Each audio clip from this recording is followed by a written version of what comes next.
mendengar ceramah sambil memperhatikan slide presentasi masih dilakukan di dalam kelas? Sepertinya kelas Anda belum memanfaatkan teknologi e-learning alias masih menggunakan pola pembelajaran tradisional. Sebenarnya, apa itu e-learning?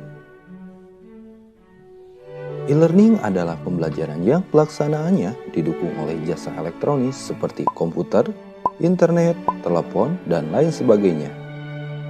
Di samping itu, kegiatan belajar juga didukung oleh layanan tutor yang membantu mahasiswa apabila mengalami kesulitan.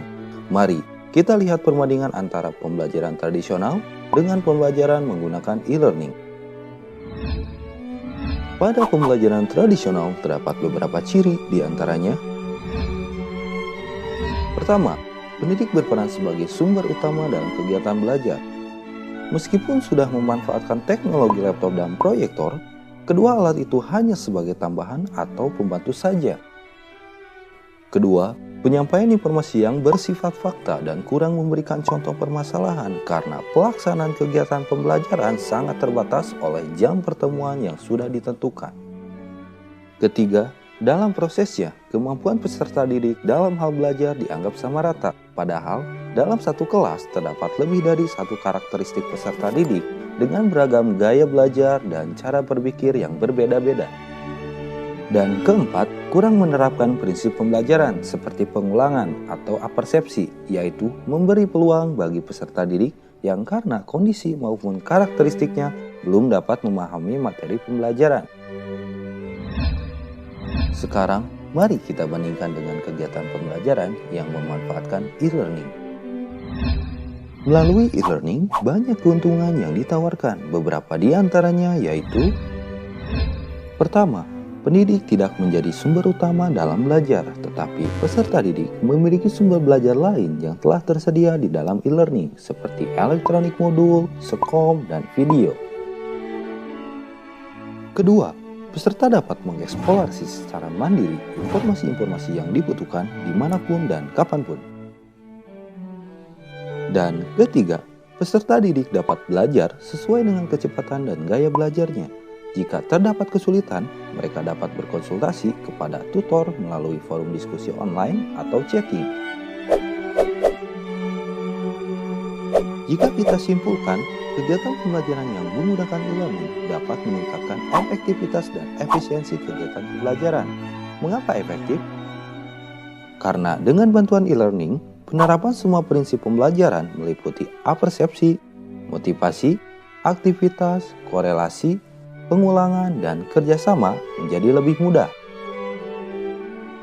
Lalu, mengapa efisien? Karena dengan berbagai keuntungan yang ditawarkannya, kita dapat menghemat waktu pembelajaran di kelas. Selain itu, dengan e-learning, kita telah selangkah maju mengikuti arus perkembangan teknologi.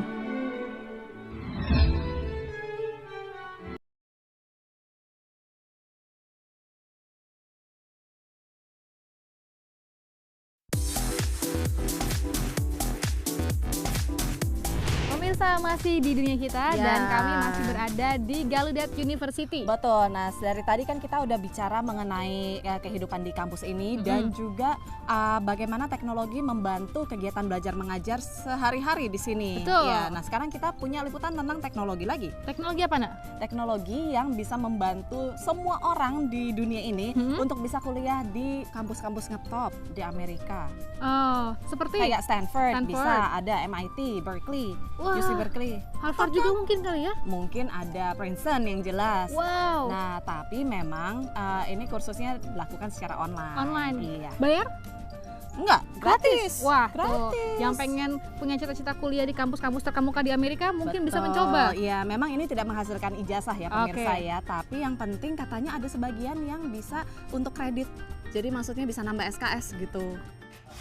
Each one is equal to the separation constant. Kuliah teknik ini juga direkam sebagai kelas online, sebagai satu dari 30 hingga 40 kelas online gratis yang ditawarkan Universitas Stanford di Palo Alto, California.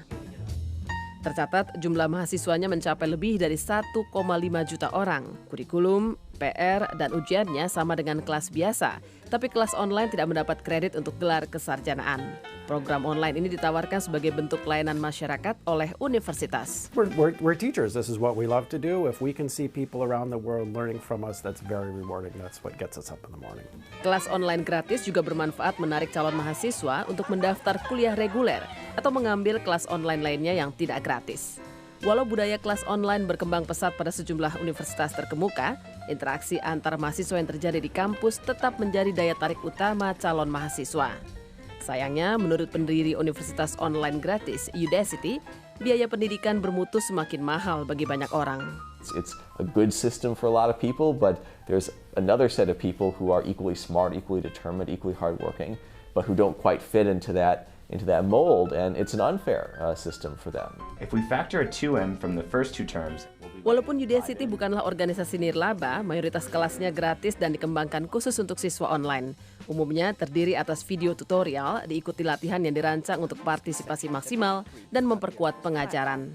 Siswa bisa membayar untuk tutorial lewat video conference atau menggunakan ruang chat gratis untuk saling berdiskusi dengan mahasiswa lainnya. Jumlah institusi yang menawarkan pendidikan online gratis juga bertambah. Salah satunya yang sudah cukup lama berdiri adalah Khan Academy, situs nirlaba yang menawarkan lebih dari 3.500 video kelas dalam berbagai bahasa, diikuti oleh lebih dari 6 juta orang per bulan. Menurut pendirinya Salman Khan, tak sulit mencari donor seperti Bill and Melinda Gates Foundation yang mau menyumbang untuk menyediakan pendidikan berkualitas bagi semua orang di dunia. Anytime that with so little incremental on your part, you can create essentially an unlimited amount of potential on someone else's part, I think it would be a shame not to do it. Namun pendidikan online tentu tak luput dari kritik. Sejumlah studi menunjukkan tingkat dropout tinggi di antara siswa online. Namun pendukungnya optimis perkembangan teknologi akan selalu membuka peluang baru bagi jutaan warga di seluruh dunia untuk bisa mengenyam pendidikan berkualitas secara lebih murah. Dari Palo Alto, California, tim VOA.